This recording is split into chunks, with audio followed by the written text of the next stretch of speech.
Shalom, saudara-saudara yang kekasih di dalam Tuhan Yesus Kristus. Selamat pagi. Saudara, di dalam rangkaian ibadah Jumat Agung Paskah, mari kita bersama-sama merenungkan satu tema, yaitu sungguh ia ini adalah anak Allah. Ini adalah perkataan dari seorang kepala perwira Romawi.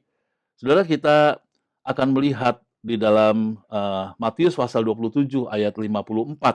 Di sana dikatakan, sungguh ia ini adalah anak Allah. Saudara, ketika kepala pasukan mengatakan, sungguh ia ini adalah anak Allah. Apakah dia mengatakannya karena emosi sesaat? Ataukah karena betul-betul dia beriman kepada Tuhan dan dia bertobat percaya kepada Yesus? Saudara, mungkin saja ada orang yang mengatakan bahwa ini adalah emosi sesaat. Karena saudara, ada orang yang berpendapat, kenapa emosi sesaat? Karena pada waktu itu dia dicekam oleh satu ketakutan yang sangat luar biasa. Ketakutan terhadap apa? Saudara, kepala perwira ini dan bersama dengan orang yang lain pasti mengalami satu pengalaman yang sangat menakutkan pada waktu itu, yaitu menjelang sebelum Tuhan Yesus meninggal. Ada satu peristiwa alam yang begitu dahsyat, di mana kegelapan jam 12 sampai dengan jam 3 petang, itu gelap sangat luar biasa. Kemudian terjadi gempa bumi, kemudian terjadi gunung batu terbelah, kemudian ada orang-orang yang bangkit dari kuburan. Saudara, ini menunjukkan satu suasana yang dramatis yang mungkin banyak orang yang takut, termasuk kepala perwira ini. Sehingga pada waktu dia merasa ketakutan, dia secara spontanitas saja, dia mengatakan, sungguh ia ini anak Allah. Tetapi apakah begitu, saudara? Tidak, saudara. Sesungguhnya, saudara, dia atau kepala perwira ini adalah orang yang beriman sungguh-sungguh.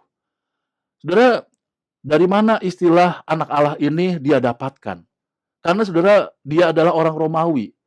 Tentu dia bukan orang Yahudi, bukan orang Yunani, tetapi saudara, dia adalah orang Romawi yang beragama pagan dan percaya kepada dewa-dewa. Saudara, dia paling tidak, saudara, ada 3 kelompok di mana istilah anak Allah itu dia dengar di Jumat Agung itu. Yang pertama adalah kelompok orang yang lewat di sana yang menghujat Yesus. Mereka berkata, hai engkau yang mau merubuhkan bait suci dan mau membangunnya kembali dalam 3 hari. Selamatkanlah dirimu, jikalau engkau anak Allah, turunlah dari salib itu. Kelompok yang kedua adalah imam-imam kepala, ahli-ahli Taurat, dan tua-tua Yahudi. Sambil mengolok-olok mereka berkata, orang lain ia selamatkan, tetapi dirinya sendiri tidak dapat ia selamatkan.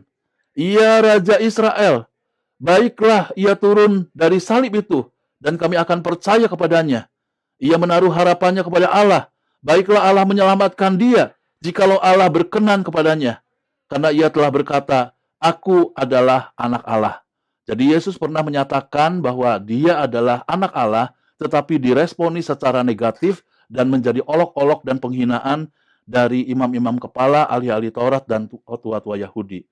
Lalu saudara, kelompok yang ketiga adalah para penyamun yang disalibkan bersama dengan dia, mencelanya demikian juga. Jadi saudara, 3 kelompok ini yang menyerukan sepanjang hari Jumat Agung itu bahwa Yesus itu anak Allah, tetapi dalam konotasi mengolok-olok dan menghina kepada Yesus.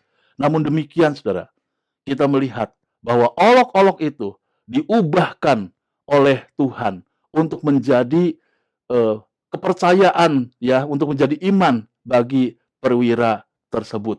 Saudara, pernyataan daripada kepala pasukan ini sama seperti pengakuan Petrus ketika Petrus ditanya oleh Tuhan Yesus, katamu, siapakah aku ini? Petrus menjawab, anak Allah yang hidup.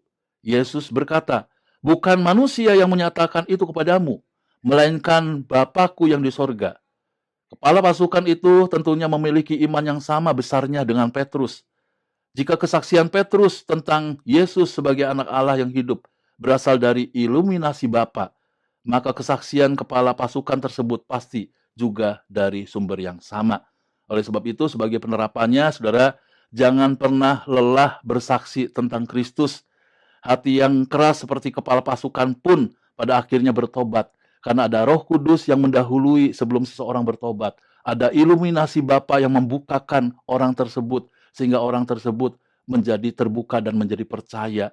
Jangan pernah lelah untuk bersaksi. Dan bila kiranya saudara terus bersaksi, menyaksikan tentang Yesus Kristus, Anak Allah yang hidup. Amin.